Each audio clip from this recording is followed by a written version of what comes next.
한 주간의 이슈를 쫙 정리해보고 다음 주 시장도 미리 한번 살펴보는 위클리 뷰 시간입니다. 오늘도요, 우리은행 더블엠솔루션 박석현 부부장과 함께 이야기 나눠보죠. 부부장님, 어서 오세요. 안녕하십니까. 시장이 이렇게 신나게 강하니까 벌써 이렇게 한 주가 지나갔나 싶을 정도로 순식간에 지나가는 것 같습니다. 그런데 이번 한 주도 너무 뜨거웠던 시장이었습니다. 3,216포인트까지 오늘 장중에 확인을 하고 코스피는 비록 하락 마감했지만 여전히 저력을 느낄 수 있었던 한 주였는데 전반적인 연일 신고가를 경신했던 이번 주 시장 우리 부부장님은 어떻게 지켜보셨나요? 지난주에도 금요일 날 많이 떨어져서 이번 주에 좀 조정이 오지 않을까 했었는데 조정보다는 추가 상승이 계속 시도가 된 것 같고요. 오늘도 장중 변동폭은 상당히 컸습니다. 따라서 일반적으로는 이런 흐름이 나타나게 되면 보통 조정이 오는 게 일반적인 패턴인데 최근 흐름을 보게 된다면 아무래도 이 국내 정책적인 요인이 주가를 끌어올리는 요인으로 작동을 하고 있고요. 지금 상법 개정이 이미 통과가 됐고 지금 곧바로 2차 상법 개정, 그러니까 집중 투표제를 중심으로 해서 2차 상법 개정이 다시 시도가 추진이 되고 있다라는 얘기가 좀 나오고 있고요. 배당 분리과세 문제, 그다음에 자사주를 의무 소각하는 문제 이런 것까지 같이 계속 논의가 되고 있기 때문에 정책적인 측면에서는 상당 부분 주가를 추가적으로 끌어올리는 요인이 계속 작동할 수 있다라고 볼 수 있을 것 같습니다. 여기에다 지금 원 스트라이크 아웃 제도, 이게 이제 불공정 거래를 원천 차단, 그러니까 원천보다는 발생 빈도를 좀 낮추고 시장 신뢰를 좀 높이는 요인으로 작동을 할 수가 있기 때문에 이런 것도 어떤 측면에서는 주식시장의 안정성을 좀 높이는 요인으로 작동을 할 수 있다고 볼 수 있을 것 같고요.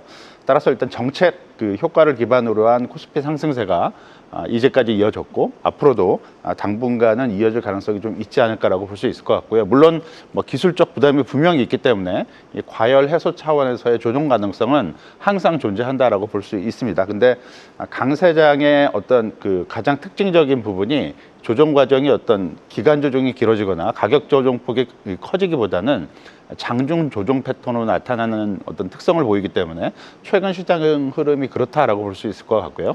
이런 부분을 고려하자면 대외 변수만 안정이 될 수 있다면 코스피의 상승이 과열 부담에도 불구하고 조금 더 이어질 가능성이 있다라고 봐야 될 것 같습니다. 자, 그런데 이번 한 주 사실 가장 또 중요한 포인트가 됐던 일정이 삼성전자의 잠정 실적 발표였습니다. 뚜껑 열어보니까 되게 아쉬웠던 건 사실인데 되려 주가는 오늘 금요일장의 주인공이 또 삼성전자였거든요. 일단 실적은 좀 아쉽게 보셨죠, 부부장님도? 그렇죠. 아무래도 예상치보다 한 26% 정도 좀 낮게 나왔고 삼성전자 실적이 좀 많이 줄었긴 했지만 그래도 사이즈가 크기 때문에 26% 하회했다는 얘기는 조 단위로 예상보다 실적이 좀 안 나왔다고 볼 수 있을 것 같고요. LG전자도 실적이 한 25% 정도 예상치보다 좀 맞습니다. 적게 나왔고요. 물론 에너지 솔루션 이익치 거기 2분기 이익이 예상보다 한 50% 정도 좋게 나왔기 때문에 긍정적이긴 하지만 이게 이제 배터리 업황의 긍정적인 전환 시그널 이런 걸로 인식이 되지는 못하기 때문에 파급 효과는 좀 제한적이었다라고 볼 수 있을 것 같고요. 지금 앞에서 말씀드린 대로 정책 효과를 기반으로 해서 코스피 강세장이 이루어지고 있는 부분은 상당히 긍정적인데 약간 아쉬운 부분은 실적 측면일 것 같고요. 코스피 기업의 올해 영업이익 전망치 시장 컨센서스가 최근 들어서 하향 조정으로 좀 반전이 됐습니다.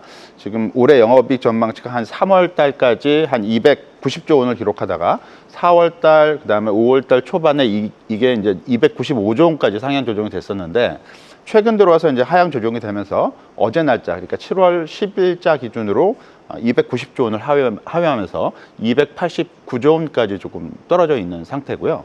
반도체 업종 같은 경우는 올해 이익 전망치가 올해 연중 최저치 수준까지 66조 원 정도까지 떨어졌습니다. 물론 이게 SK 하이닉스보다는 삼성전자에 집중된 거기 때문에 반도체 업황의 전반적인 이익 전망치 하향이다 이렇게 보기는 좀 어렵긴 하겠지만 어쨌든 주가 상승의 기본적인 어떤 토대가 돼야 될 기업이익 전망의 어떤 변화 이런 과정들이 생각보다는 그렇게 좋게 나와주지 못하고 있는 상황이기 때문에 이 부분은 좀 아쉬운 부분이다라고 볼 수 있을 것 같고요.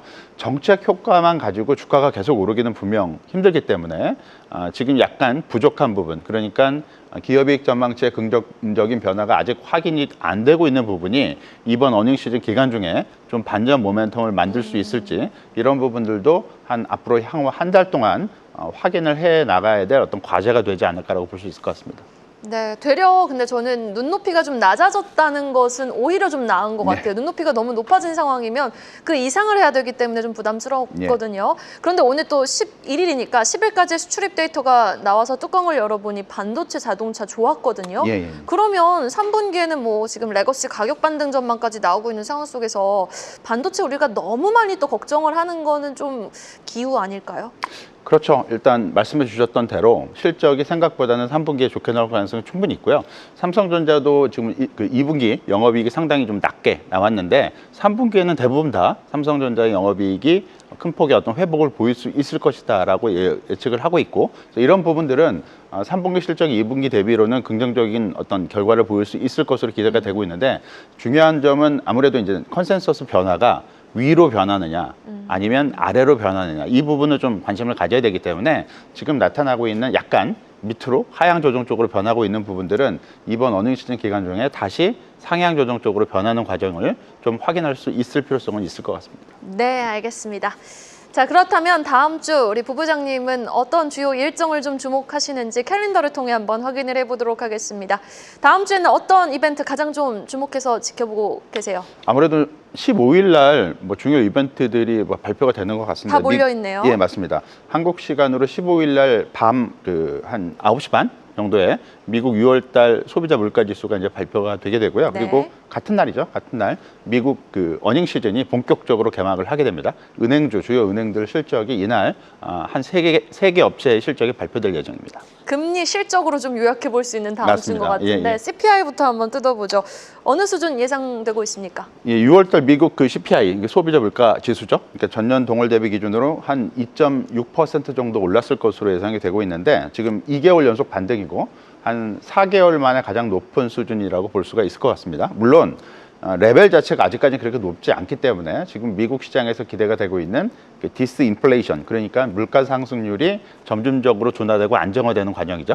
이런 부분들을 당장 위협하는 요인은 분명히 아닙니다. 다만 금리 인하를 지금 둘러싸고 트럼프 대통령이랑 파월 의장 그리고 연준 일부 주요 관계자들이 대립을 하고 있는 상황인데 물가가 조금씩 오르는 쪽으로 발표가 되게 된다면 아무래도 트럼프 대통령의 금리 인하 주장보다는 파월 의장 쪽에서 얘기하고 있는 조금 더 신중한 통화 정책을 가져갈 필요성이 있다라는 쪽에 좀 무게가 실릴 수가 있고요. 이런 부분들은 주식시장 측면에서는 금리 인하 기대감을 좀 낮추는 요인으로 작동을 하기 때문에 다소간은 좀 부담 요인으로 작동을 할 수 있다라고 볼 수 있을 것 같습니다. 그리고 미국 물가 추이가 상반기에는 상당히 안정적인 흐름을 보여주긴 했지만 지금 나타나고 있는 6월달 수치를 시작으로 해서 하반기 예상되는 미국 물가 상승률 추이는 상반기하고는 좀 반대로 위쪽으로 오르는 그러니까 디스인플레이션 과정이라는 물가 상승률 둔화 과정이 아니고 조금씩 고점을 높여나가는 과정이 예상이 되고 있기 때문에 그리고 이런 부분들이 관세 효과하고 합쳐져서 조금 더 높은 수준을 보이게 된다면 연준의 상당한 경각심을 불러일으킬 가능성이 높다라고 볼 수 있을 것 같고요. 따라서 물가 흐름은 지금까지는 좀 중요도가 조금씩 떨어져 갔지만 점차 중요도가 좀 높은 지표 쪽으로 이동을 하게 되지 않을까라고 볼 수 있을 것 같습니다. 네, 알겠습니다. 다음 주 CPI 발표뿐만 아니라 이제 금리의 향방도 한번 주목해 보시면서 이제 미국 금융 기업들도 실적을 발표하는데 잘 나올 거라고 보고 있습니까? 어떻게 좀 예상되고 있습니까? 예, 다음 주 그러니까 15일 날이죠. 15일 날 네. 한국 시간으로 역시 밤에 미국 주요 기업들 그러니까 JP 모건 그다음에 시티그룹, 웰스파고의 실적이 발표가 되는데 미국 금융기업들은 이제까지 대부분 다 서프라이즈를 발표하는 빈도가 상당히 높았기 때문에 대부분 그랬던 것 같아요. 예, 맞습니다. 이번에도 이제 그런 흐름을 보일 가능성이 높고 전반적으로 미국 요번에 이제 본격적으로 개막될 미국 어닝 시즌은 좋은 출발을 기록할 가능성은 상당히 있다라고 볼 수 있을 것 같고요. 다만 미국 어닝 시즌의 포인트가 요번에 예상이 되고 있는 전년 동월 대비 S&P 500 기업의 이제 EPS 성장률이 한 2.8% 정도밖에 안 되기 때문에 좀 이게 낮네요. 예, 그렇습니다. 이게 얼마나 높아질지 그리고 이거를 높게 이끄는 요인이 주가적인 측면에서 어떤 중요도가 높은 빅테크 중심으로 이루어지게 될지, 그리고 이런 빅테크 기업들의 실적 호전이 향후의 실적 전망치에도 그대로 이제 녹아 들어갈 수 있을지, 이런 부분들을 좀 관심 있게 지켜볼 필요성이 있을 것 같습니다. 네, 여기까지 들어보겠습니다. 지금까지 우리은행 더블엠솔루션 박석현 부부장과 이야기 나눠봤습니다. 부부장님, 오늘 말씀 고맙습니다. 네, 감사합니다. 계속해서 다양한 경제 이슈를 알고 싶다면 구독과 좋아요, 알림 설정 부탁드립니다.